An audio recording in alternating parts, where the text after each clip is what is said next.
Live testing. Is it this microphone or this one? Testing. This is scary.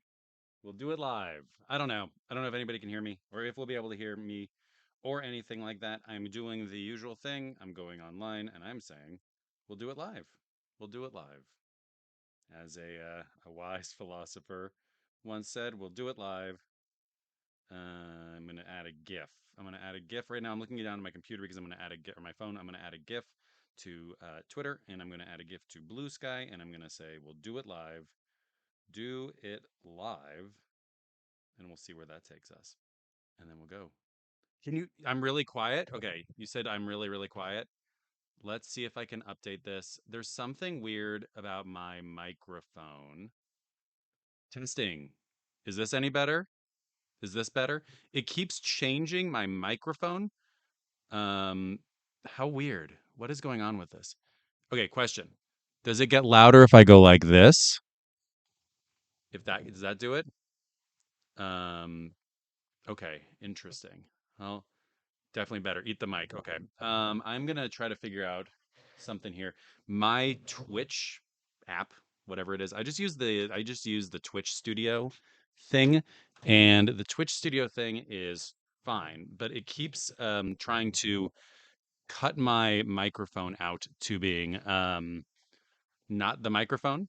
It keeps changing it to being the camera, the webcam, and then I have to change it, and then the whole thing gets messed up. So okay, speaking downwards, so that maybe that was it. That's going to be a challenge. It was probably what was going on. I was speaking downwards because I was here. I'm going to adjust my chair, and this is going to be scintillating stuff for anybody who watches the video on demand, the VOD, as we say. But I'm going to adjust this so that maybe if I read down, it's not as much of an issue. How does that sound? I'm going to do this. Anyway, hello. Thank you guys. Thank you, Bijatron. Thank you, Home Team Game Dev. Oh, you know what? That's a good point. Camera. I don't know why I have it hidden. I think that's a like an old timey thing from my old days in broadcasting. I'm going to put that right here in the frame. You can see that now. This is cool. All right. I'm going to read. Should I read?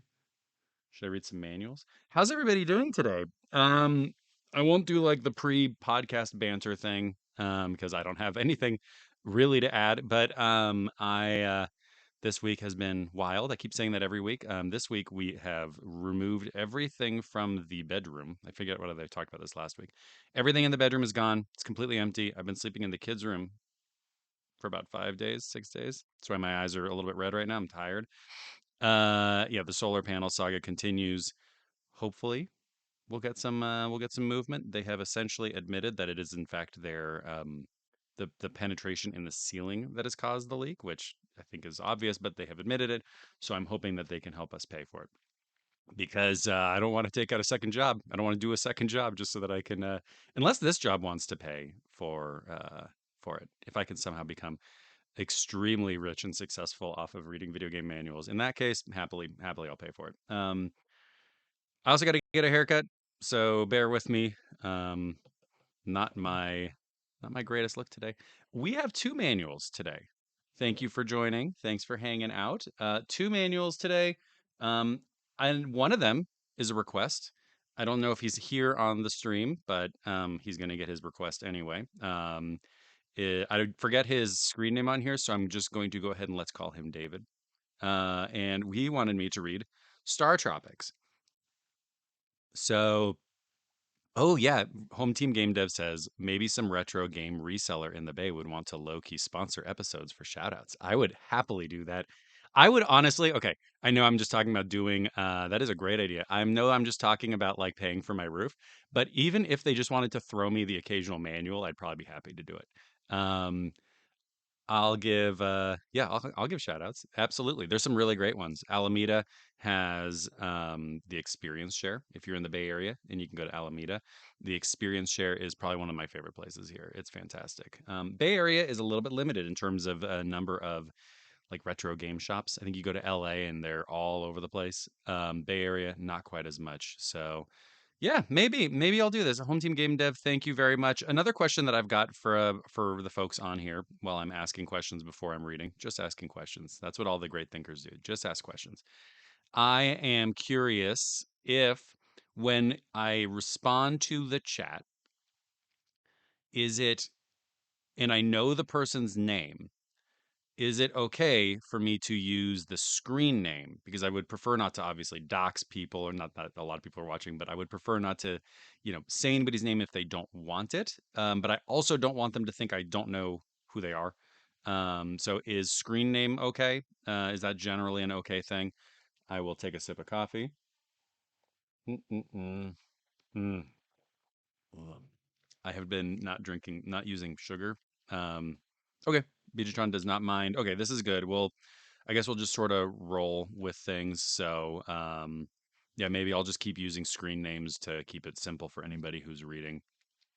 I'm not drinking, I'm not doing a lot of sugar, so the coffee is particularly bitter today. And what better way to wash down some bitter truths and some bitter coffee than with the sweet, sweet words of StarTropics on the Nintendo Entertainment System? Now, this manual you can see is a little bit messed up. And the reason about that, I think, is as I learned recently, there is a section in the game StarTropics that requires you, in order to continue, to enter a code. The code does not exist in the game. The code exists in the manual, but you are told and informed, and the only way to get the code is by dipping part of the manual in water. It's a letter from another character, Dr. Jones, is the name of the character, and you are supposed to dip it in water. So, loads and loads and loads of Tropics manuals, as I can tell, are super duper screwed up because of water damage. So, this one is especially bad. I got this for free last weekend, so you know, apologies, apologies. I went up to the Nostalgia Alley in Petaluma. Got a lot of manuals. So there we go. So I'm gonna go ahead and read the story from Star Tropics. That was a solid 8 minutes of just sort of talking. I'm gonna figure out. I'm gonna cut that back next time. Anyway, thank you. Okay, Star Tropics. Star Tropics on the Nintendo Entertainment System. I don't have the box for this, so I can't read the back of the box, but I presume it says a a never-ending RPG full of magical surprises and adventure galore. So the story, there's great art in this one actually. I don't know who did the drawings in here, but it looks really good. It's a very pretty manual. Really appreciate that about it. Oh, and this person wrote the code. Anyway, the frequency, if you get there, is 747. So if you get to the part of the game, it's 747. And thank you, Bijatron. I appreciate the support. I really do. Okay, the story. My name is Michael Jones, but my friends call me Mike. I'm 15 years old and I live in Seattle, Washington. They've got a very specific audience here. Have you heard of my Uncle Steve? I don't know why. I like the way that's phrased. Have you heard of my Uncle Steve?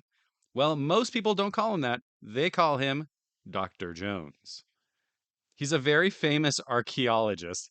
They're really taking they're wearing their inspirations on their sleeves. He's a very famous archaeologist who's looking for some lost ruins in the Coral Sea. I've never actually met him, but last week I received a letter from him inviting me to stay with him at his laboratory on Sea Island. It's called Sea Island because it's the shape of a sea. So, C, the letter C, Island. Uh, Beatrice, I bet Uncle Steve works at Nintendo or archaeology. Yeah, he might have gone from Nintendo into archaeology. He made those big bucks at the NES launch and then went into archaeology. I leave tomorrow on a helicopter. I bet I won't be able to sleep at all tonight. Well, good night. Well, good night. And it even says here, please read the letter from Dr. Jones appended to this booklet. I don't think I have that one. So there you go. Next one. I'm telling you, man, this manual is actually gorgeous and it is very glossy. I don't know if that's because of the water component that they did, but it's very glossy. And it looks kind of like a Nintendo Power magazine. The illustrations are really colorful. I really like this. Today I landed on Sea Island after a long helicopter ride. The people are very friendly and they all seem to know my uncle. Now you're at Coral Cola. I sure like this village. but I haven't been able to find my uncle anywhere, and no one here seems to know where he is either. I don't know. I don't know what I expected. I didn't expect this guy. Hello. This is Chief Coral Cola. I'll read this to you here. So you can look at Chief Coral Cola while I read to you. Hi, Mike. I'm Chief Coral Cola, a close friend of your uncle's. Listen, try not to be upset. Your uncle, Dr. Jones, has been abducted. Mike, you are the best hope of rescuing Dr. Jones. So things are getting pretty serious pretty fast here. This is a pretty dangerous situation. So I hope Mike, a 15-year-old from Seattle, Washington, who has shown up with, I think, just a, yeah, a fishing rod and a tiny backpack, is able to find his uncle, who sounds like he's in grave mortal danger. But we'll find out from the shaman of Coral Cola, who's right here. Can I read this from underneath? Yeah. I'm the shaman of Coral Cola and the chief's sister. Many wild monsters are said to be lying in wait in the dark below. But remember, the magic of the Southern Cross is always on your side. So they're all speaking in very specific but difficult to understand terms, and nothing better than a 15-year-old venturing off on their own on an adventure like this. Seems safe. Seems like the way to go. There's a lot of information in here. Most islanders are friendly and know who you are. Try speaking to them. Face a person, then press the A button to bring up the person's words on the screen. The conversation progresses by using the A button. I think one thing that I really do enjoy about these older manuals is the degree to which they have to clarify every single thing. I don't say that, I don't mean that as a complaint. I really like it. I like the idea that they're like, you're going to have to go press the A button when you're facing somebody. Their words will show up. I think that that's pretty neat. Fight enemies in courageously. Fight enemies courageously. Mike starts his adventure with the basic weapon, the island yo-yo. Yeah, exactly. Home team game that says on a controller with basically two buttons. You are you get the wrong one though. If you get the wrong one, if you press B instead of A to talk, you're screwed. However, oh wait, the island yo-yo is so powerful that you can do damage to almost all of your enemies. However, some tough monsters await you, so you need the help of special weapons or magic items, which are hidden in the underground.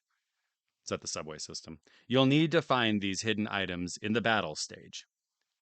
Your collected weapons and items are displayed with each icon, followed by a number indicating how many shots you have left. When you lose a life, you have to give up all your special weapons and magic items which you've collected. That seems pretty rough. And you can't carry over any special weapons or magic items to the next battle stage. You are given the Island Yo-Yo, which is the legendary weapon passed down from Sea Island ancestors. Looks like a plastic yo-yo. The Shooting Star is the queen of She-Cola's powerful weapon. You must have 6 red hearts to be able to use it. And then there's the Supernova. This weapon is only rumored to exist, and it is said that you must have 11 red hearts to use it correctly. You got a baseball bat, you got bolas, you got Wonder Horsehide, which is a baseball. You have fire and you have a slingshot. But I want to go back to Wonder Horsehide, parentheses, baseball. So, Wonder Horsehide. Let's see if that'll do it. Wonder Horsehide. I got it earlier. Let's see if I can do it again. Maybe it's my fingers are in the way. Anyway, I don't know. It's a baseball, and it's called Wonder Horsehide. I'm going to start calling real baseballs Wonder Horsehide and see sort of what happens. There's a lot of stuff here. There's enemies. Jelly is a slug with acid venom. Rattus is a dirty rat roaming around the caves. Looper is a snake that inhabits the dark underground. Nocto is a quick little bat. And the sea serpent, but get, because it's Sea Island, it is sea serpent, sea hyphen serpent. It's like the citrus sea monster from Odwalla, the famous juice we all love. It's a big sea serpent. A huge sea monster inhabits the cave of Sea Island. My God, there's so many enemies. The mud-o fish, a tropical fish that can crawl on the ground. Spinistar, a mutant starfish with thorns. Octot, a jumpy cave dweller. Puff, a blowfish-like monster that inhabits the water. Ninja monkey, a winged mutant island monkey. The dodo, one tough bird. Bonehead, a mutant ostrich. And what you can't see is that the bonehead mutant ostrich is an ostrich with just a bony neck and skull. Pretty scary. Mad Muddy, a gummy goblin that inhabits the lava swamp, and Magma the Fierce. There's no description of what Magma the Fierce is, but it seems to be just a guy on fire. These are Metal Gear boss names. Yeah. Oh man, these are good. Ninja Monkey, Bonehead, Octot, Bone Dog, a skeleton canine. Moo Moo is a mummy who's a little slow afoot. There's Minnie and Maxie, the ghosts with the most. Skull, a flying menace, just Skull. And Mr. Armstrong, shake hands with bad luck. Mr. Armstrong appears to be the hand from Talk to Me. So this was actually the hand from Talk to Me's first role before getting discovered by A24. So congrats to Mr. Armstrong and his continued success. The Southern Cross is one of the most beautiful of the constellations in the southern sky. Island sailors use the Southern Cross as a guide for navigating the often dangerous island waters. In addition to its use in navigation, there's a typo. I'm going to tell you the typo in a second. The island mystics talk of the strange power that the Southern Cross is said to give to those who look to it in time of crisis. So, Nintendo will have to send a quick note to Nintendo and see if the person who wrote this manual is still there because they say, in addition to its use in navigation, but it is IT apostrophe S. And we know that that's not the right place for an apostrophe. So I'm gonna have to dock. I was gonna rate this a 7 out of 10 as a manual. I'm gonna have to dock it all 7 points. It is now a 0 out of 10, unfortunately. But that's the way this works. Unplayable. StarTropics exactly right. Unplayable for two reasons in the manual. One, you have to put it in water, which messes it up, and then two, there's a typo at the very end of it. So I'm sorry, StarTropics, but you're canceled. That's the end of StarTropics. That's why they never made it. That's why they didn't make another one. Mm-hmm. Do you think you could take StarTropics to like the what like the capital firm, the company that holds the name rights to Toys R Us, and just get a refund from them directly? Like a guy will just give you some cash and be like, I understand why you're returning StarTropics based on what's in the manual. Okay, that's that one. Thank you to David, who again I have. Hello, welcome, Kazaman. Thank you. Welcome. Thanks for coming in. Thanks for joining. We are just chatting about Star Tropics and harshly critiquing the typo at the end of it. So which is a sad reality, but here we are. And you have entered just in time for Gex Enter the Gecko, the sequel to Gex. I think it's just Gex, the original Gex. Anyway, we're doing this one because I have the manual for this one and I don't have the manual for the original Gex. But I also wanted to call out there's an ad on the back of Gex 2, which I'm going to be honest, I like Gex. I like Gex, unironically. I like the first Gex, at least unironically. There's a cool ad on the back here for Pandemonium 2. One of the things that I like the most about these old manuals, there's a number of things. I like seeing the credits. I like the effort that got put in. I like all the words. But I also really like seeing what they were advertising at the time on the back of the manuals. So this time for Gex 2, they were advertising Pandemonium 2, and I'll just read you a little bit about Pandemonium 2. This is manual story time. Thank you, Keza Man asks, is this manual story time? This is video game manual story time, and we are on our second one. And if there's time, I was thinking about reading a little bit of Silent Scope. I saw the movie Civil War last night, and so I thought maybe I should read some Silent Scope, but we'll see. Gex, as you may expect, might be a little bit wordy.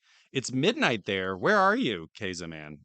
Midnight. Oh my God, that's so late. Thanks for joining. Holy smokes, that's very late to be listening to video game story time, but maybe it'll help lull you to sleep. Um, all right. Oh, Home Team Game Dev has a great idea. Game Academia Project Giant arrow diagram showing the flow of which game manuals advertised for other game manuals to identify the rings and clusters of cross promotion. That's actually a great call. I would argue that what we will find is that at the end of the day, it will just be one very large circle for Disney's dinosaurs.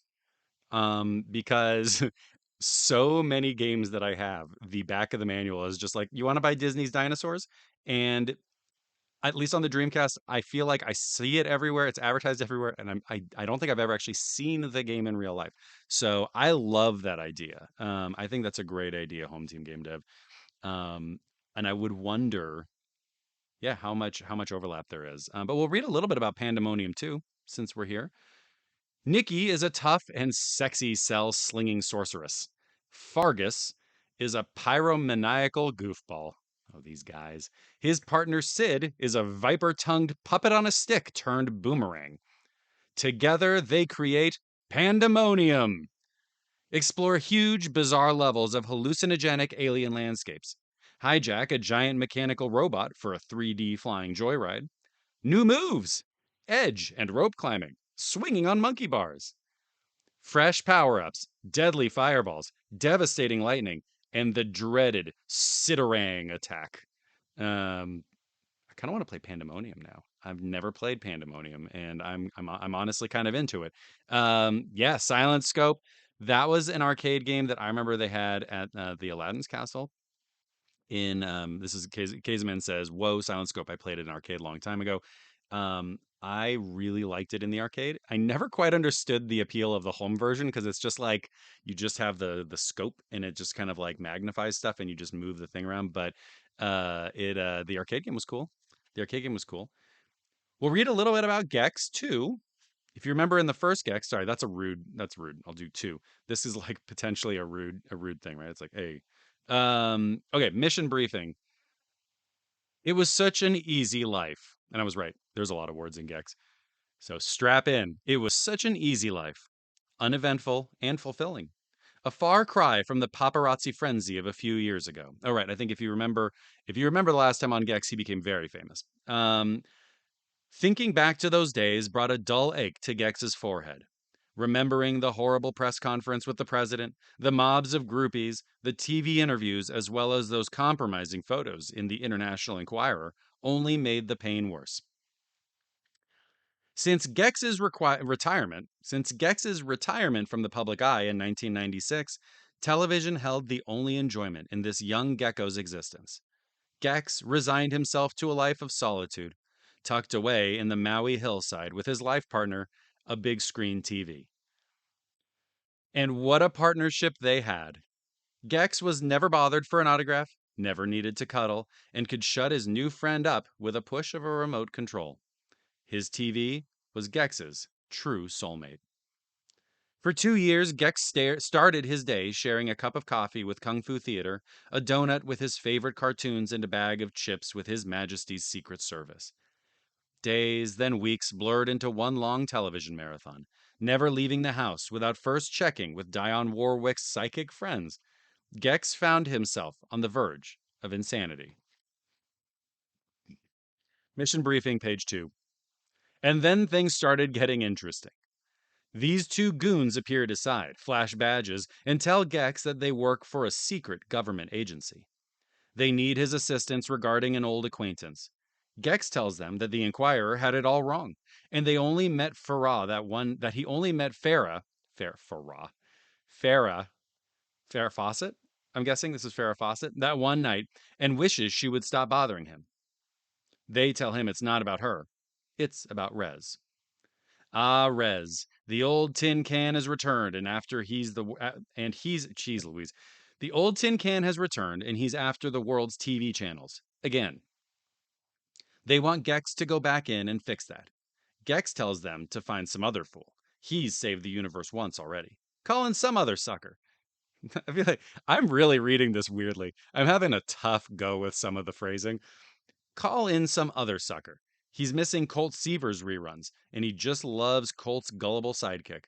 But the skinny agent grabs him by the shoulders and then asks really nicely if Gex will help them out. Gex still says no. The men tell him they understand, then smash him over the head with a blunt object. When Gex regains consciousness, he finds himself in an interrogation style room, sitting on a chair under a single harsh light. He asks them how long he's been out. They tell him ever since the crowbar impacted the side of his skull. Classic. The fat agent, okay, we're learning about the agents now. The fat agent asks him what he knows about Rez. Gex tells them everything he knows, and once again, the men insists he help them.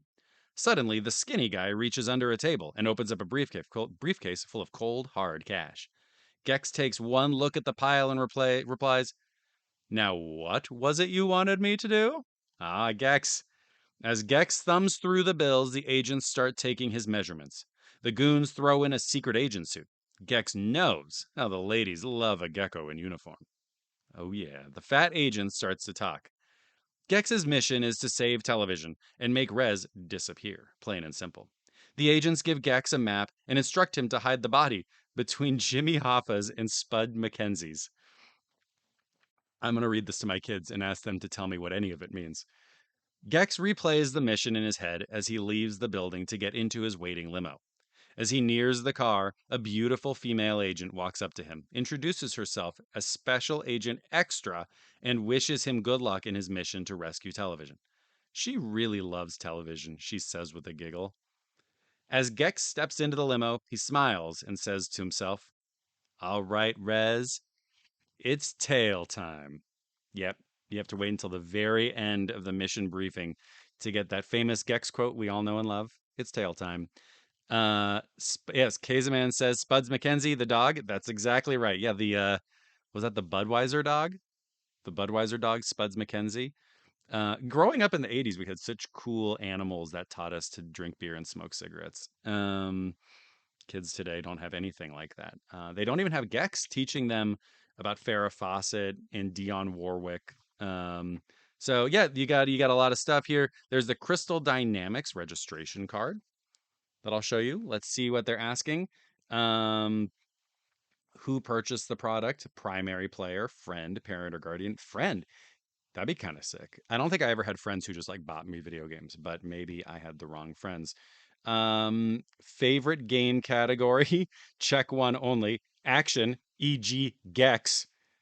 Uh, Adventure, Tomb Raider. Sports, Madden Football. Simulation, SimCity. Or role playing, Legacy of Kain. Legacy of Kain is the other one that you would see on the back of manuals all the time for like 6 years, I feel like. Maybe it's a Crystal Dynamics thing. They just got in front of everybody. Um, what magazines do we read? We had EGM2 by this point. I forgot about EGM2.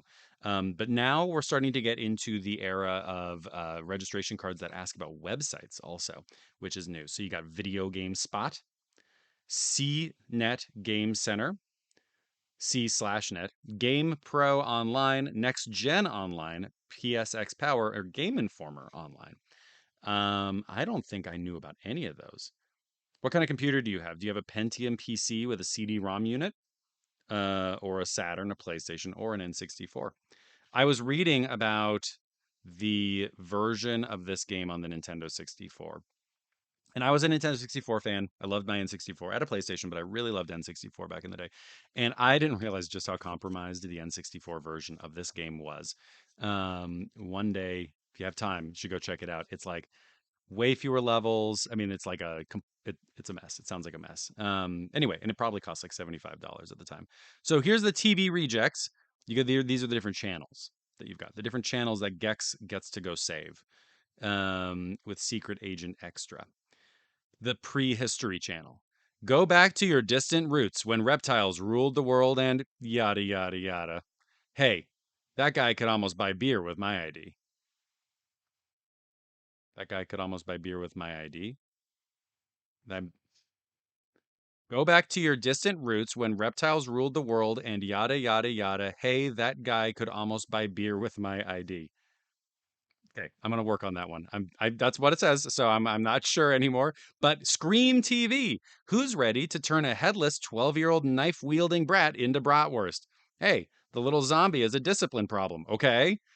Meet a guy who lost his soul and other body parts. Check out some artwork that's worth dismembering. some artwork that's worth dismembering. You gonna choose what's behind door number 1, door number 2, or door number 200? I'm so lost. Circuit Central. Pay pay homage to all those strange sci-fi shows that snatched control of your TV set. Grab a charge and hit the launchers. Rocket Channel. There are billions and billions of ways to get the intergalactic shaft here. Gexy needs air. Is a billions and billions a oh, what's it called? Oh no, I can't believe I'm blanking on his name right now. Uh, Cosmos, Carl Sagan. Is that a billions and billions of ways to get the intergalactic shaft here? These are the cosmos. There are billions and billions. Toon TV. It's open season on rabbits, but you're a lizard, right?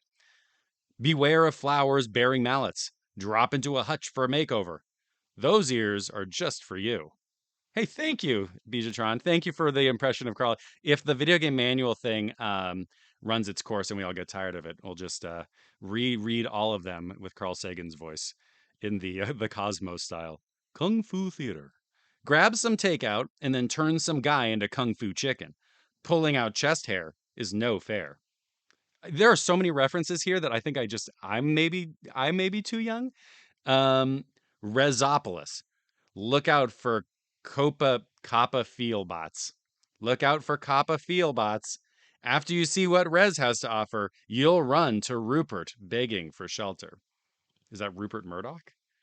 There's there's a lot going on in the TV reject section. I like it. I just don't necessarily know that I remember all of the references. Um, yeah, Gex has got life. He's got hit pause. He's got collectibles. Um, Power ups. Feed Me TV is on the air and televisions are tuned in throughout the worlds. Tail whip any boob tube to crack it open and release a delicious fly. Snap up the fly with tongue action to collect power ups or extra powers. Good for a limited time only. And there's an asterisk, and the asterisk says, bonus, letting any fly circle Gex adds an extra hit paw. So there you go. So there's a little bit of a oh, look, the green health fix adds a hit paw by eating green flies. Gex can gain up to a maximum of 4 hits.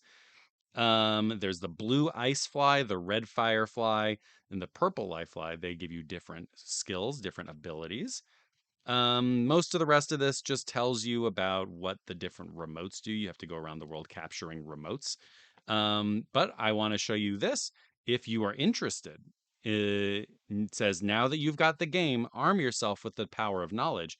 If you're playing and you're not sure where to go next in Gex, enter the Gecko, or you just want some reading material for your vacation on the beach, you can order the Gex official strategy guide, only $14.95 by calling 650-372-9787. They accept MasterCard and Visa. There you go. So if you want to do that, then we've got directors. Oh, the responsible parties. The director of the game was Glenn Schofield. That name is familiar. Um, yeah, Franz. Hey, thank you for joining, Franz Theopel.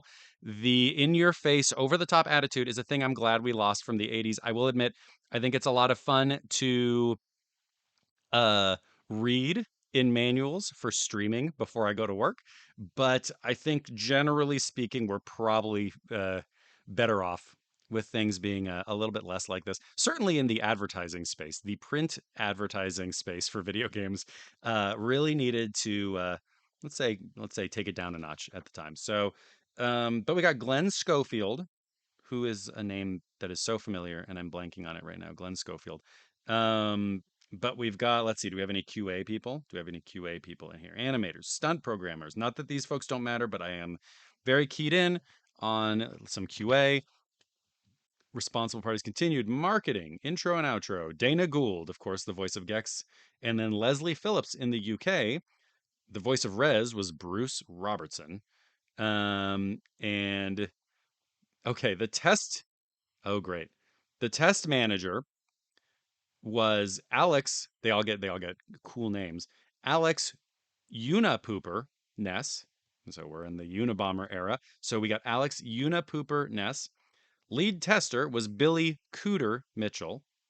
The other testers were Jeffrey Bloom, Jeremy J Dog Bordeaux, Christopher Hippie Bruno, James Double OG Cabot, Rolef Lee Majors Conlon, Casey Where Is He Craig, Rick Cummings, David Orion Dow, Damian Aussie Lacey, Doug El Guapo Leslie, Todd Pro Tip Malone, Daniel 2 Cents Miley, Christopher X Ton Papalardo, Matt CMP Prescott, Alex Simonian, Tony the Tiger Townsend, that's a good one, Matt Matthew Young. And then the manual was made by Hanshaw Ink and Image. So, um, yeah, so we got some names there. Just trying to see if we have anyone I know. Nope, no one I know. But that's Gex. Enter the Gecko. Now, I that was a lot. I'm not gonna lie. I think that one might have put a an imprint on my brain for the rest of the day. Um, whew, so many nickname bits. We got the Unipooper. Okay, I think we have 13 minutes, and I am pretty tired, but I am feeling like it might be worth one of these two. I don't know what's in either of them, so I don't know if any of them are good. That's sort of the case today, just in general. But I have Silent Scope in 13 minutes, either Silent Scope or Raging Fighter on the Game Boy. I don't know. I've never played this game. I never heard of it until I found the manual. And Silent Scope seems, I don't know, ripped from the headlines. You know what? Beachtron is right. We can't lose. No matter what we do here, we can't lose. Let's go ahead. Let me take a quick look. I'm going to do something I don't normally do. I'm going to take a quick look ahead, and I'm going to see if this is one that we can do fast. Or, ooh, you know what? I'm going to be honest.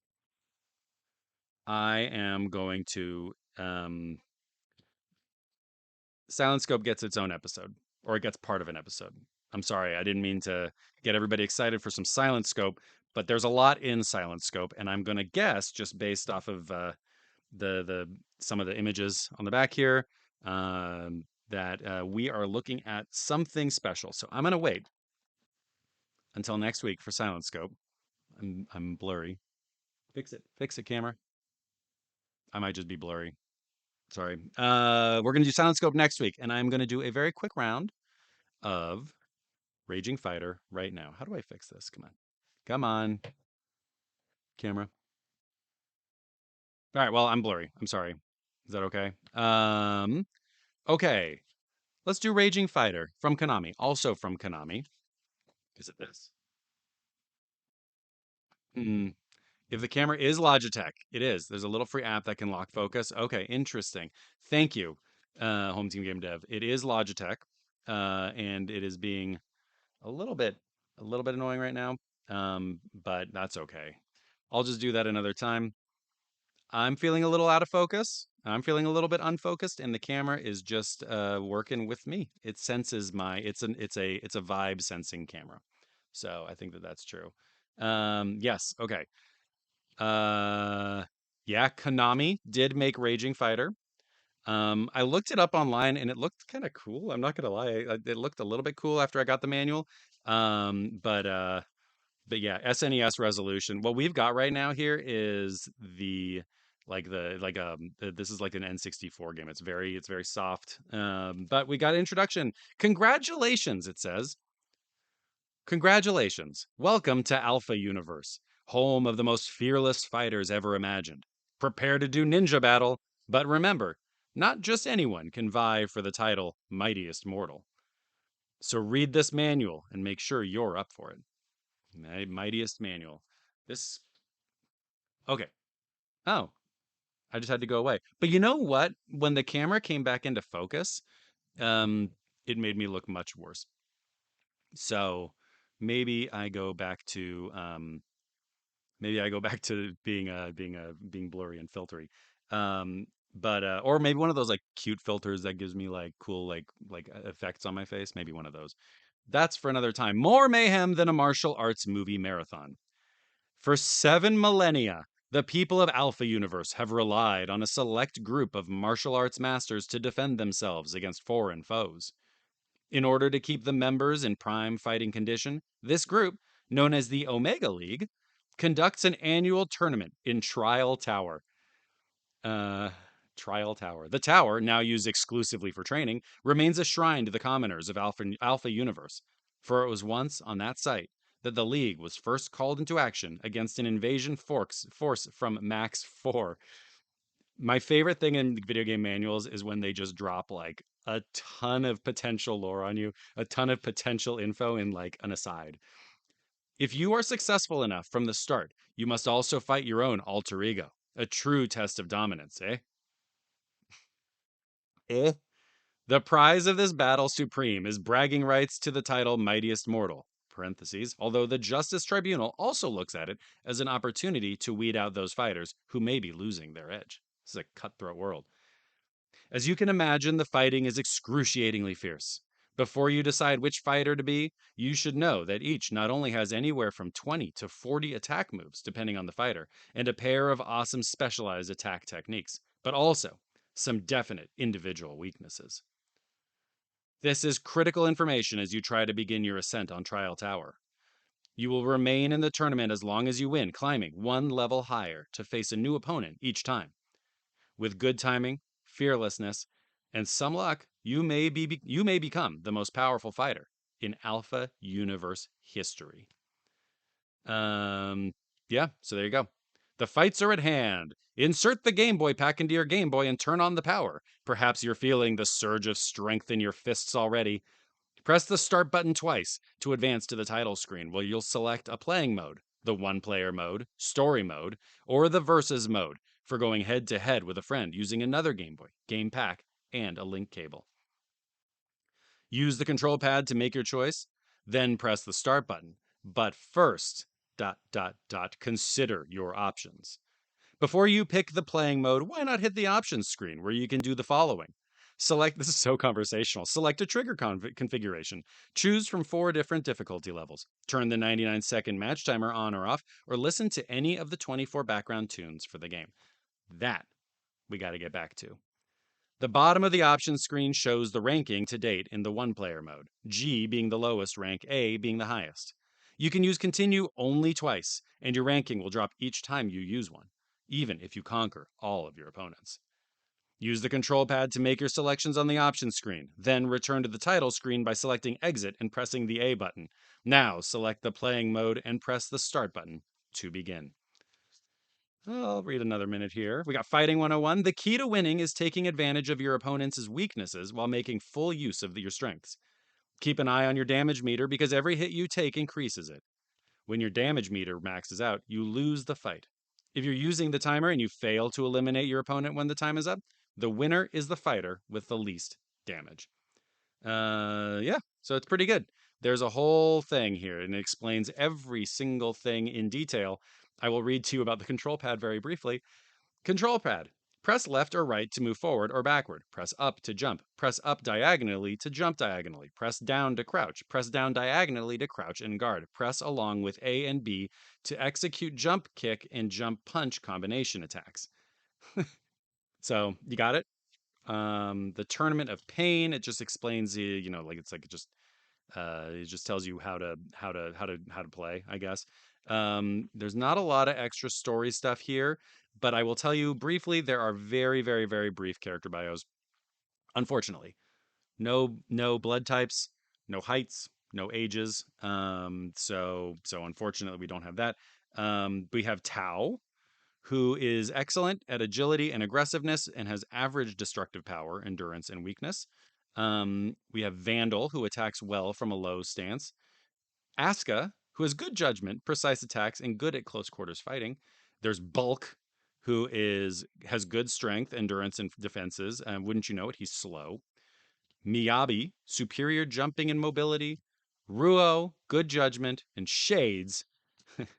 Shades, who's not wearing sunglasses. Shades is well balanced offensively and defensively. Powerful attacks, astonishing strength. Weaknesses, none detectable. So Shades must be the boss. That's my guess. And then you got a couple of pages for notes at the end. And since we were talking about the ads earlier, the ads on the back of here are these new Game Boy blockbusters from Konami.